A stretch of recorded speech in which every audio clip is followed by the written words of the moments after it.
So Dinesh, Russell has mentioned adjustments. What exactly are they? We call it a statement of adjustments as well in our terms. This statement shows rates and other charges apportioned between the vendor and the purchaser, taking into consideration the date, the settlement date. Because it would be quite unfair for a vendor who has paid the rates until the middle of next year and is settling today not to get any of that back, because the purchaser is going to have the enjoyment of that prepayment. Equally, it would be unfair if a purchaser came in to settle today and the vendor had not paid the rates back to the start of the year. Now, it normally was annual rates. The last 10 or 12 years, 10 or 12 years in my time is just a moment, you see, when you've been in the game as long as me. 10 or 12 years, puts you back before some of you were, well, not born, but yeah, quite a long time ago. It's been quarterly instalments. So generally speaking, the adjustments will be relatively small because you'll just be adjusting a quarterly period. But still, they add up. And if there's any arrears from the years before or any other charges, these are things that need to be taken into account. And it's fair for the purchaser to be paying the rates from settlement into the future, and that the vendor pay rates from back there up until the settlement date. Now, it's the simplest concept, and it's the thing that clients most misunderstand. What's your experience there, Antoinette? Yes, going through with the clients on explaining the column for the vendors and the column for the purchasers. Once I do explain each of the columns that, purchasers do need to pay for their portion for the year or for the quarter, depending on the outgoing.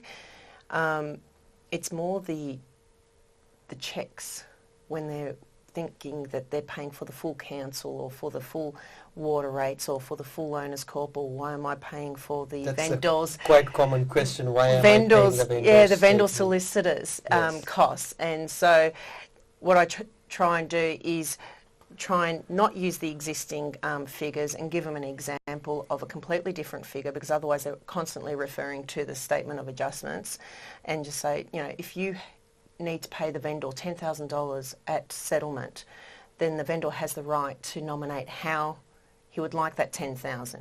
By law, all council rates and water rates need to be paid up to date, or all outgoings, including owners corp, and then the remaining balance, the vendor can nominate how he would like the checks, and therefore he would like his conveyancer or solicitor to be paid out, and if there's a mortgagee as well, to be paid out. And so once I use a smaller amount and break it down for them, they understand. But it's an initial reaction, why am I paying for their solicitors?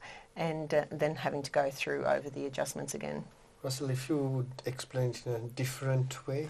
Yeah, I think that it's a structural problem that we have in our business, in that we tend to do a statement of adjustments and settlement statement on one form. It's convenient for us to do that, but it blows their mind. It really does. And I think that the adjustments should be shown to lead to what they lead to, and then a separate sheet which says, now, this is how much the vendor is entitled to receive, and he has asked us to pay this much to his bank, this much to a car yard that he's just bought a car from, and this much to his Auntie Mary, and this much to his solicitor, so that it's not the purchaser's money that's being distributed, but it's now gone into the vendor's pot, and it's now being sent out that way. And once described like that, as Antoinette did, that does generally satisfy people, but it's you're a right. bit of a It does chore. help having them on two separate pages, because if they see it all on the one, it just confuses them. So we tend to have them on the separate page with the check directions. And just to clarify it further, for example, if a vendor has paid an amount after the settlement or before the settlement date, but for a time period after the settlement, he is entitled, as Russell explained before. So what we are doing is we are adjusting that fee using the purchase fee. So either we add it or take it out from the purchase fee, and the balance would be paid to the vendor. Sounds wonderfully simple, but amazing how people Confusing. can be confused. And it's the one thing they feel that they should understand, so they very much focus on it. In the scheme of things, it's very, very minor. They're paying $1 million for a house and they're worrying about $10 for a bank cheque sometimes. But it's something that purchasers do focus on, and vendors to some extent.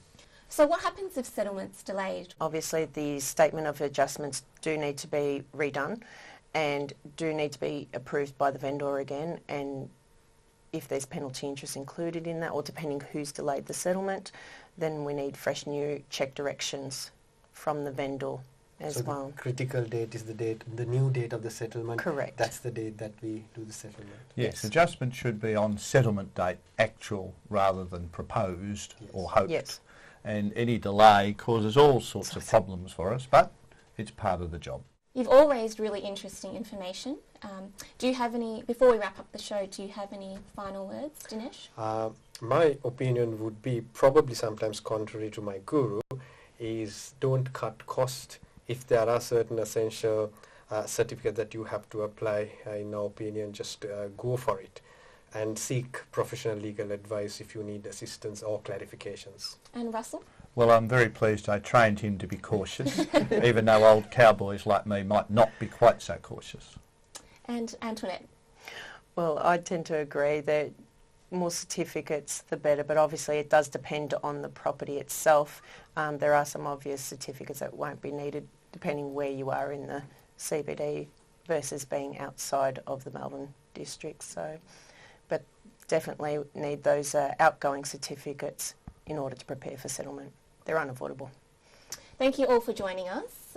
We really appreciate your time. For more information and to catch up on our previous episodes, you can go to our website www.lawhelpaustralia.org or go to our YouTube channel. Thank you.